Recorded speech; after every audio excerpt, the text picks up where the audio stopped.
Thank you, sir. There is significant partial credit for just attempting it, so there's that. Thank you.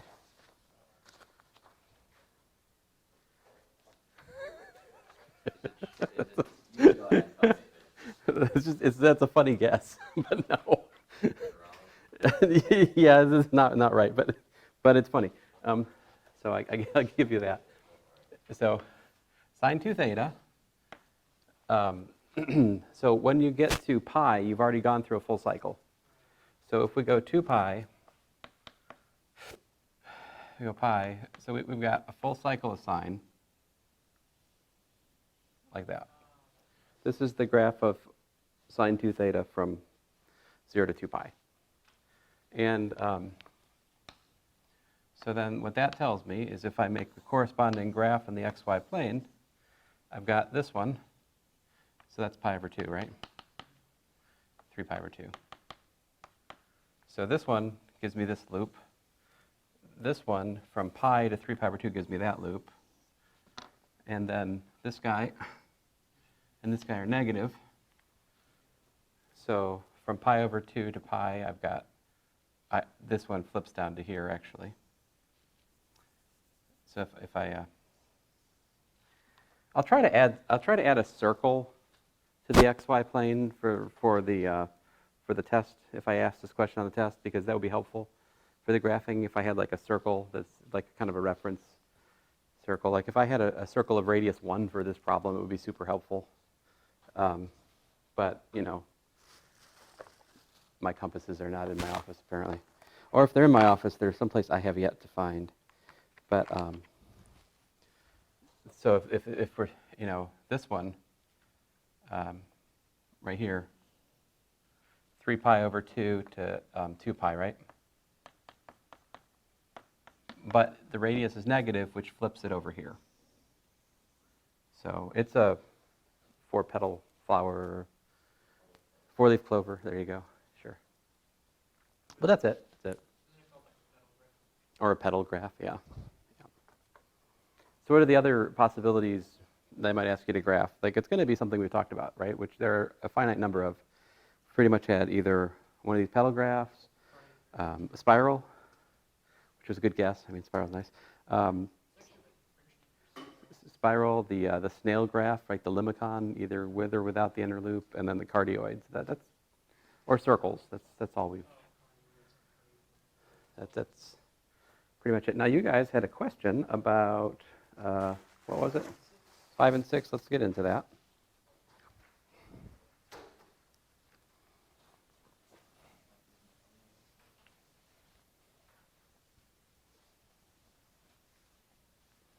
So let me find my paper. Where'd it go? Take home quiz 7, number 5. Okay, so we have that the angle A makes alpha equals to 30-degree angle with positive x-axis, right?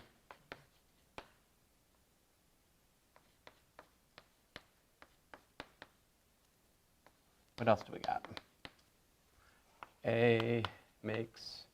I think it was like 25 or 60 with a positive line. Okay.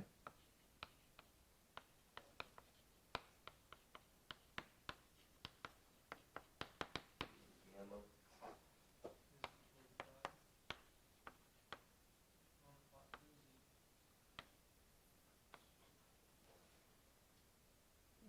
Oh, 45. I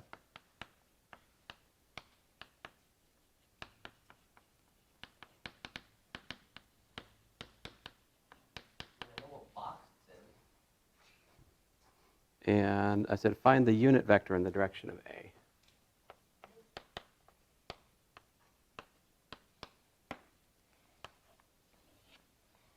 All right. So we're not given the magnitude of A, which is kind of annoying, right? But what do we do know? What we do know, right, is that, so let's let A equal to a hat as usual, right? Yeah, what is A? Where A is the magnitude or length of A, right? A vector. We don't know what it is, but since I told you that the angle between this vector is defined, it means it's non-zero, right? So who cares if we don't know it? Let's see here. So we know that A dot x hat, right, is equal to what? Or I sometimes use I hat. What do you guys want? You want to use I hat or x hat? Doesn't matter. So So it would just be the values that so 16.5. well, I guess I got a couple questions. So first of all, that's this vector, right, dot 1, 0, 0, right? So that's equal to A1. But what else is it equal to? It's equal to A times the cosine of 30 degrees. Cosine or inverse? Cosine. So I'm using the formula A dot B is AB cosine theta. In the case that the B vector is the unit vector, B equals to x hat. In this current calculation. So like the length of B is 1, right? So A dot B is A1. AB is just A because the length of B is 1. Yeah, right. And same song and dance, A dot y hat is what? It's A2, right? One of the things I emphasize in the set of notes I wrote for you guys on vectors is that if we take the dot product of a vector with a unit vector, it picks off the component in that direction, right? So A dot y hat is A2. Y hat is a unit vector in the direction of, so what I'm trying to say here is if this is the x direction, right, this is x hat. And so wherever A is, this angle here is alpha, right? And for the sake of my drawing not being cluttered, z hat is this one, right? And so the angle between A and z hat points in the positive z direction. So this is my gamma angle. And the y hat, this guy, the angle between A and that is what I call beta.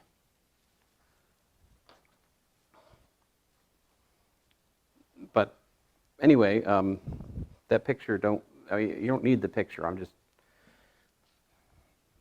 Picture's not necessary to do the problem as long as you understand that x hat points in the positive x direction, y hat points in the positive y direction, right? Okay, so anyway, A2, and that's equal to what? That's equal to A cosine of what? 60. And A dot z hat equals to what? Yeah, and then A3, which is equal to A cosine of 45.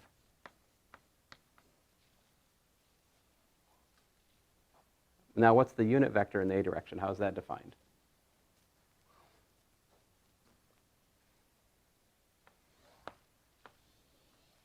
Remember, A hat is 1 over A times A vector, right? So that's 1 over A times the vector A1, A2, A3. So a formula for that would be A1 over A, A2 over A, A3 over A, right?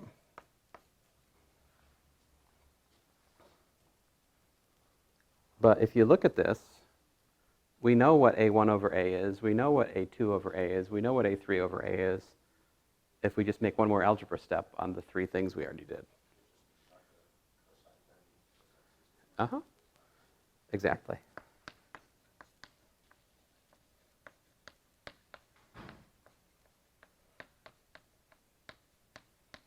And those are special angles, so we know that that's root 3 over 2, 1/2, and 1 over root 2. Or root 2 over 2 if you prefer. So there you go. No calculator required. So when you're faced with a problem where you're missing a piece of information, like the approach that you need to take is to like give a name to that thing you don't know and just work with it, right? If the problem is well posed, there'll be some reason that it cancels out in the end. You know?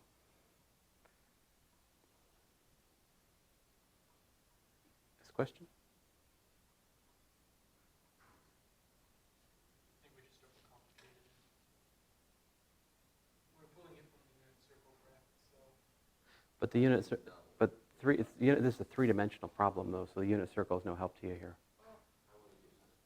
Oh. There's a unit sphere. Yeah, they take from the actual um, from So the hats are what you, what are confusing me right now. What are hats? You throw an X hat, Y hat, Z hat. What is that? those are what you, I mean, X, it's literally, this is X hat right here. So it's just one. Unit vector in the direction. So either, I mean, by definition, so oftentimes they use I in physics. I is the X hat. It's the 1, 0, 0 vector in 3 dimensions. So will that always be like that? Yeah. Or will it always Well, be literal that? when it's in 2 dimensions, it's this.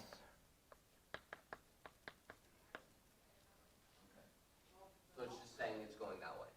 Right, and it has length 1. But when we put a hat over something, it means the length of the vector is 1. so it just specifies that it's only in that Yeah, I mean, this right here is the definition of a hat. You take the vector, you divide by its length, that gives you a vector of unit length.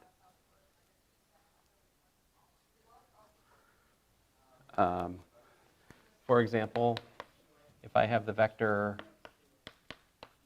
1, 3, 7, I can calculate its length.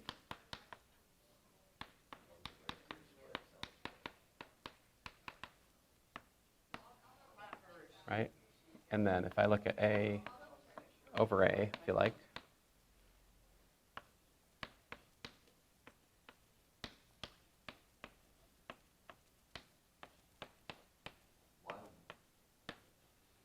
then this is A hat by definition, and A hat, the length of it, is the square root of 1 over 59 plus 9 over 59 plus 7 over 49 over 59, which is the square root of 59 over 59, which is the square root of 1, which is 1. That's not an accident. This is the definition of the unit vector. If you divide the vector by its length, you get a vector of length 1 that points in the same direction. Yeah, well, as long as the vector is non-zero, we can do that.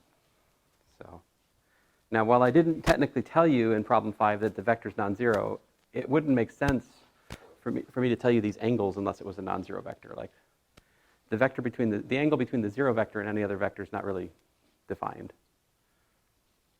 Just like the angle of the origin in polar coordinates. Like, what's the angle there? I don't know. Anything, nothing. Depends on who you ask. I guess I just have, like, for this problem, I saw a hat and just didn't know. Like, A hat is the unit, is by definition yeah. that. Geometrically, A hat is like wherever A is, right? A hat is in the same boat, but it has length 1.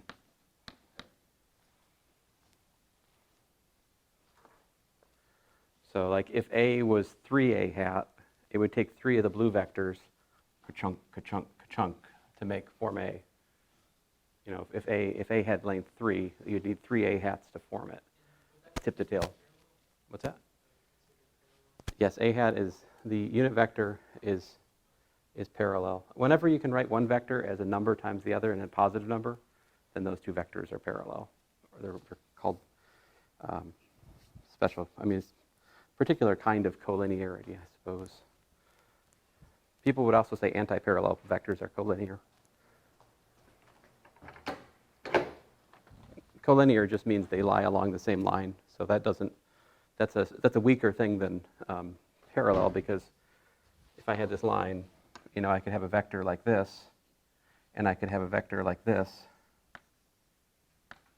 right? And those vectors would be collinear, but they wouldn't be parallel. Those would be anti-parallel vectors. The angle between them is 180.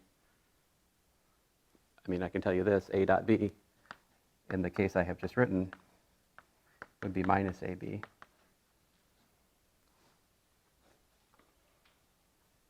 Should we move on to what was the other one you guys want? 6? We can look at that one. Suppose A has a length of 6. All right. Give me a second here to erase the evidence.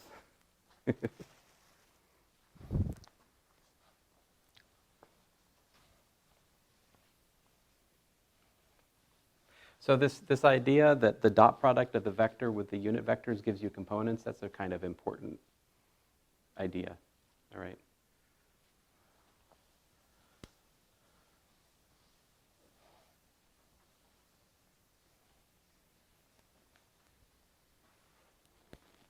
Because dot products are easy, but finding angles geometrically is not, That's the sort of the overriding rally cry, I suppose. All right, problem 6. What we got? You said A has length 6.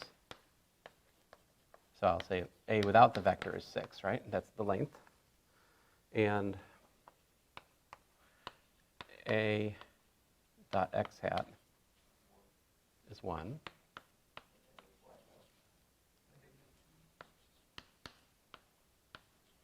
What does that mean, find all such A? Means find all such A.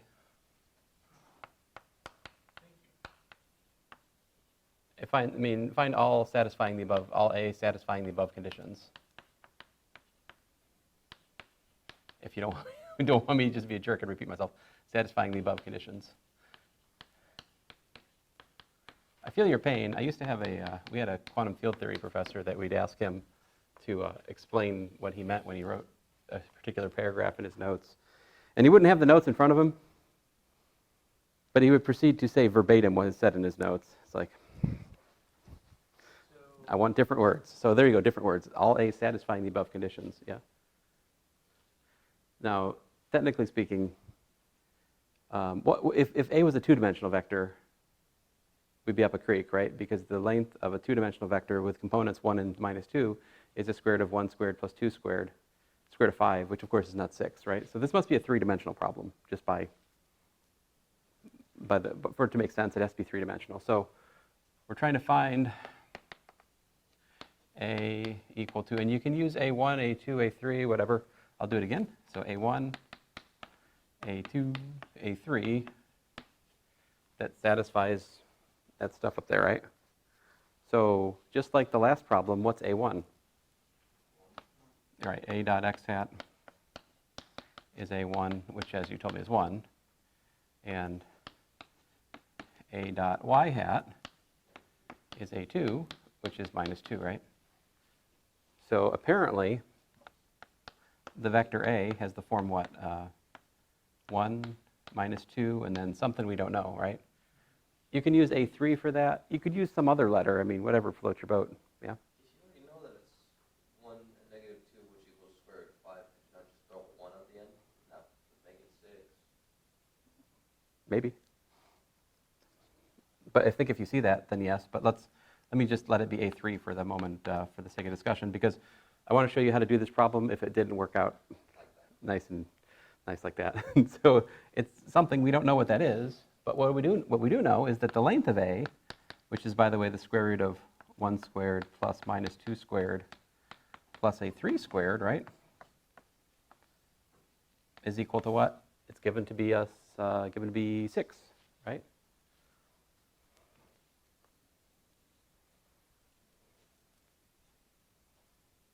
You have to square both sides, so it wouldn't just be Yeah. not 1 like that. Yeah. So but you fished me in. I bought it.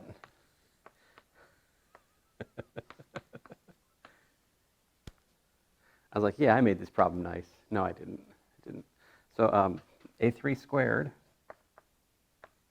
is 31, right? So what are the solutions to that equation?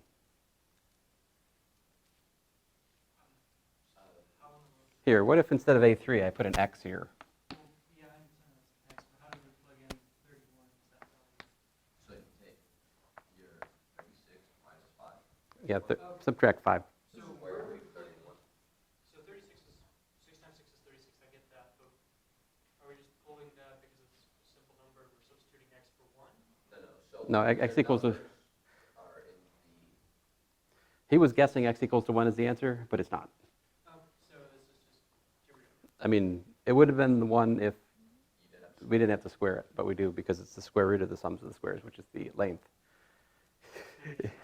If the length was just the sum of the squares, then Jared's guess would have been like on point, but it's not, unfortunately. So x squared is 31. The solutions to this, there's two solutions, right? There's negative and positive, right? X is equal to plus or minus the square root of 31. So what are all such a? Right, so all such a are a, the first two components aren't up for grab. You got your 1, you got your minus 2, and then you got your plus or minus square root of 31. There you go, that's all such a. Wait,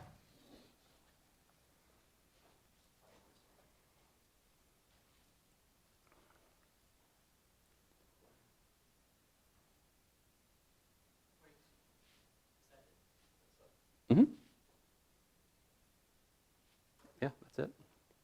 So we did substitute it in for the value, and we took the square root of, So he told us that the vectors will equal 6. And then you take each one, you go, he said the oh, length of first, 6, okay, the that's first what I'm missing. point for on x was 1. The second point for y was And so we're negative 2. trying to find the value of 6, so we have to plug in that value.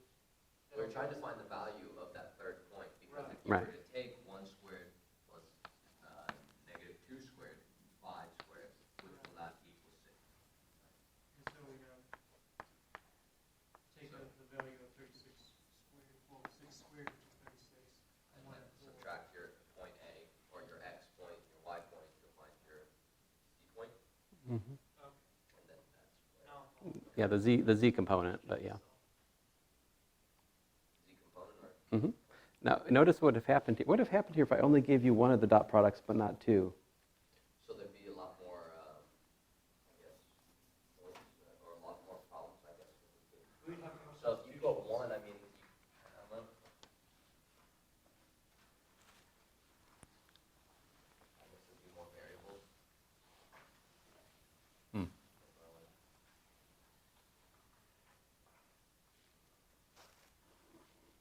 Well, let me behave and not talk about that. We should focus our attention on what I'll actually ask you about. The answer is there's not two choices, there's infinitely many, because the equation ends up being like, you know, a2 squared plus a3 squared equals to a number. So there's like a whole circle of solutions in the a2, a3 plane, if you will look at it. But anyway. It'd be undefinable because you can put in such a value. Yeah, now, in 2 dimensions, if I give you one dot product and just leave, then that leaves one component free, so there's still just 2 answers. So, like, example, in 2 dimensions,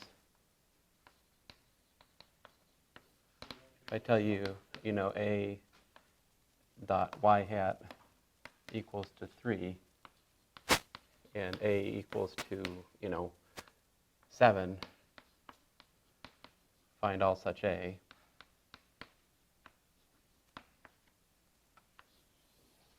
Then what I have is I've got a vector that looks like, yeah, x comma 3, right? And the length of a squared is x squared plus 9, which is 7 squared, right? 49.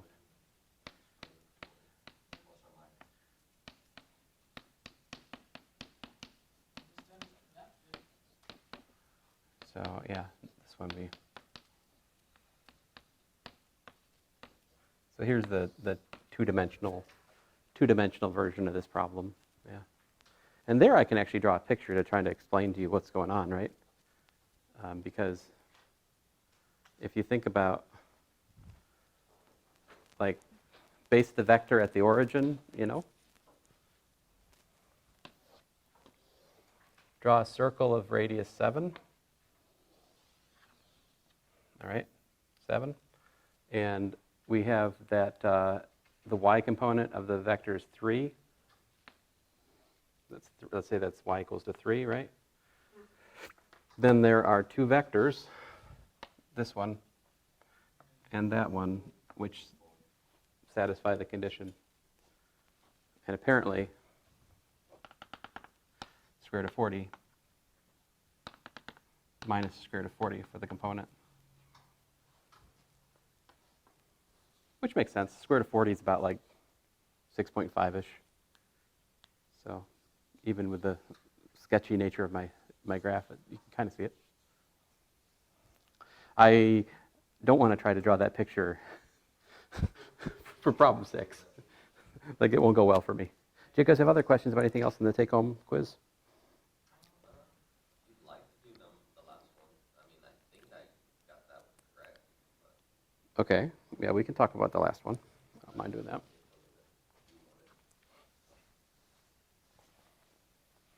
Because that's basically discussed in class.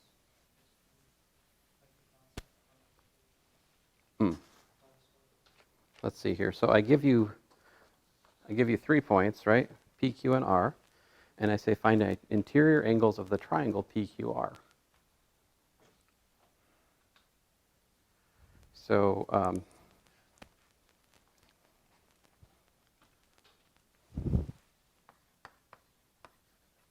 like here's P, here's Q. And this picture is totally like just schematic, right? R. And so they form a triangle in 3 dimensions, right? Like, I'm not going to try to draw for you the XYZ axis here. That won't go well for me. And what am I trying to do?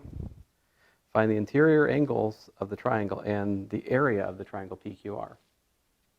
So the easy thing to do, right, is to, say, make vector A the PQ vector, and vector B, the PR vector. Right, so if we can find those vectors, then we can find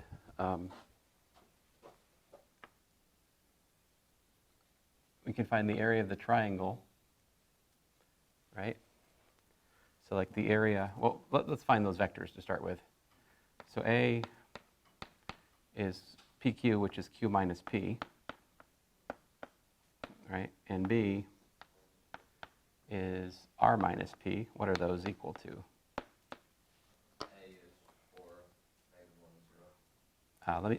Let me put down the Q and the P just for make sure everybody's following along. So Q was given to be 521. R was given to be, where'd it go? 3, 4, 6, and we're subtracting 1, 3, 0.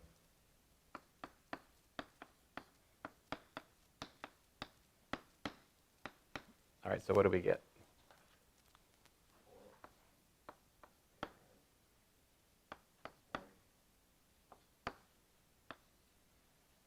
2, right? 1, 6. So what's the length of A, by the way? What's the length of B as vectors?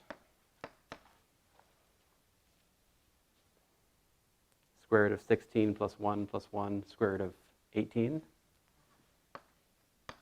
The length of B is the square root of 4, 2 squared, which is 4, 4 plus 1 plus 36, square root of 41, right?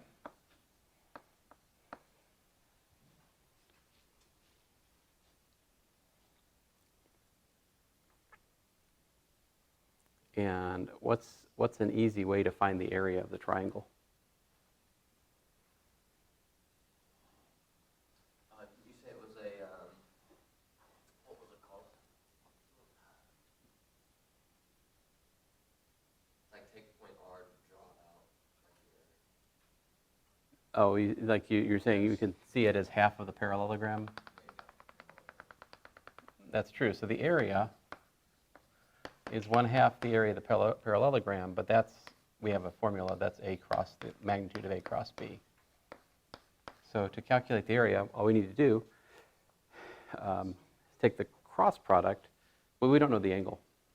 So, but if we're just focused just on finding the area for the moment, leave the angles for a second. We'll need the magnitude of A and B for the angles. We will need those. But to find this A cross B, what do we got?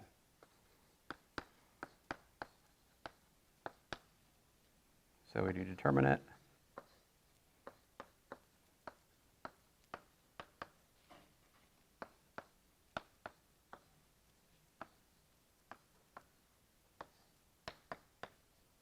So I'm just going to go ahead and do it. It's -6, -1, -7. Let's see here. Y hat. So I do 2 minus 24 minus 22. 4 plus 2, 6. Now I'm not saying that you can follow my work here. I'm saying you need to work that out for yourself, right? And of course, once we do a cross product, especially when you do some of the steps in my head, like I just did, you need to check your answer.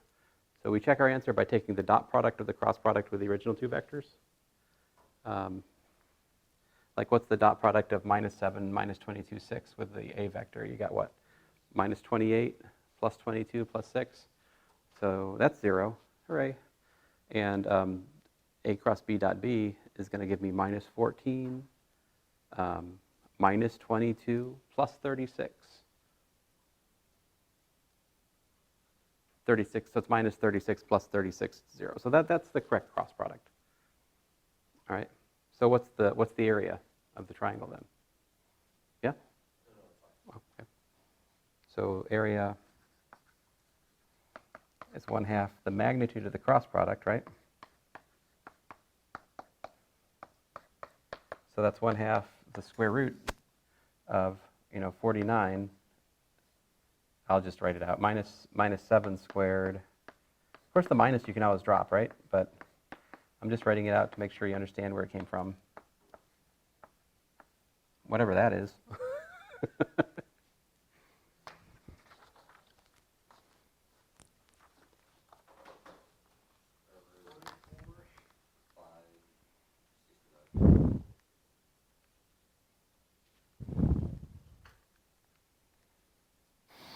Square root of 569 divided by 2, right?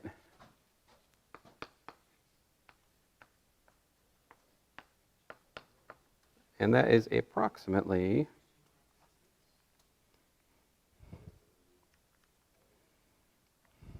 I got 11.93.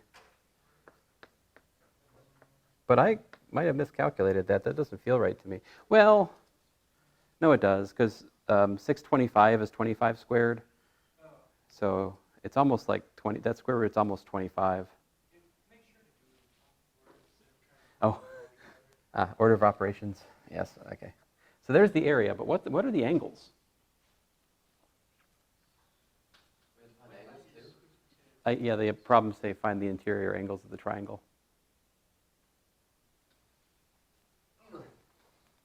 Let's give them some names, right? Name names. Theta.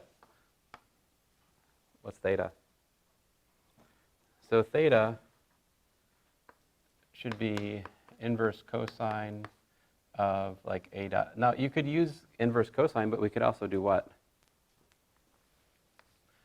We could actually use the cross product here, couldn't we? A cross B is AB sine theta. So you can use the inverse sine here if you want. So it should be inverse sine of the magnitude of A cross B divided by AB, which in this case, since we've already got all that sitting in front of us, why don't we use it? Inverse sine, the magnitude of A cross B we already figured out was square root of 569. And what did I say, A and B? Well, square root of 81 times square root of 40, square root of 18 rather, not 81, a little different there. Square root of 41. Fun fact, you can rewrite this as just the inverse sine of the square root of 569 divided by 18 times 41 if you like, because properties of square roots.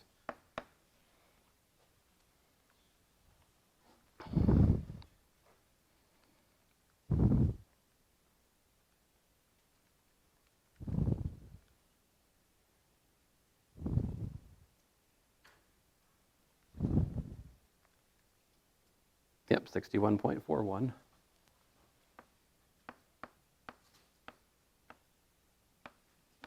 All right, now, how are we going to find one of the other angles? Like, you pick it. What do you want to do? Which one do you want to do, the one at Q or the one at R? All right, let's call that one beta. How are we going to find beta? We need to, so notice that if I was to, I'll move over here. I don't want to erase anything.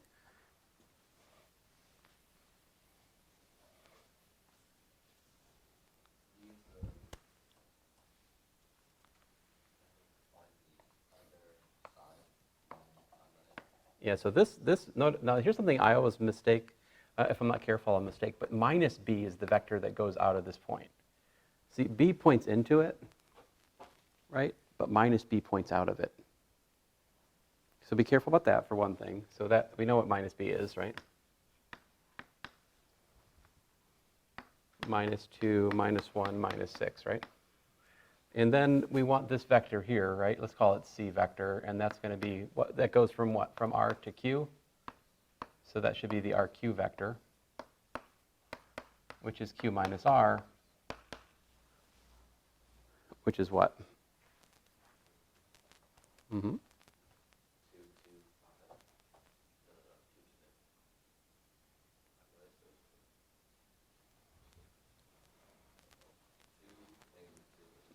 Oh, I want to write it out. Otherwise, I'll get it wrong. So, whenever I skip, I tell you, Jared, whenever I skip this step, I get it wrong. It's like a law for me. Minus 346. And what did you tell me that got me? 2. All right. Now, should we calculate the cross product of C and B? I highly recommend no. Cross products are expensive. Dot products are not. So what we need to calculate is minus b dot c, right, is equal to bc cosine beta. All right, so beta is inverse cosine. And so what is minus b dot c? See it? Negative 4. So that times that is negative 4. This times this is 2, plus 2. Plus 30, right? And then we need to divide by the length by BC. What is B? Well, we already know B. I mean, the length of B and length of minus B are the same, so you might say, well, it's supposed to be the length of minus B. Well, fine, but that's still B. Square root of 41. What's the length of C? 33, okay, so 2 squared plus 2 squared. 25 plus 8. So square root of 33, you say? Yeah. So beta should be inverse cosine of 28 over the square root of 41 times 33, whatever that is. Okay. You'll forgive me, I'm not writing that down. I do 28 divided by square root of 41 times 33. Then I got to take inverse cosine of that thing. 40.43. Yup. Okay, great, but the problem's still not solved, is it? Because I asked you to do what? So let me put it over here. We've got, what was theta? 11.93 degrees, right? Beta was what? 40.43 degrees. So what's this angle? 78. So you said add them all up and then and subtract that from 180, right? Because it's still a triangle, right? So the sum of the interior angles has to be 180 degrees, right? This we know. Or believe, I guess, maybe. Have we ever proved that the sum of the interior angles in a triangle is 180 degrees? I don't think we did in here. So what did you tell me that worked out to? 78.16 degrees. And the way you calculated that was, So I didn't do it like your way. I took the actual number of alpha and the actual number of beta without rounding. Then I subtracted those. oh, okay, that's better, yeah. That is better. So mine will be a little bit off if you, so I'm saying that if I call this thing gamma, gamma is approximately 180 degrees minus 11.93 degrees minus 40.43 degrees. So Jared is being more careful, and rather than using the approximated theta and beta, he's using the calculator exact form of them. But yeah, so that's that problem. This is often this or some version of it is a problem I often give in my first test in Calculus 3, because I can tell a lot about what the student understands or doesn't understand from how they handle this problem. So, also because I always solve it in class, so if they can't handle it, then they just haven't been paying attention. But for you guys, it's a different story, right? Because I hadn't worked this problem before the quiz. So this was more of a challenge problem for you guys. Mm-hmm. What's that? Theta. Oh, theta? I wrote it right on the right. Just wrote it as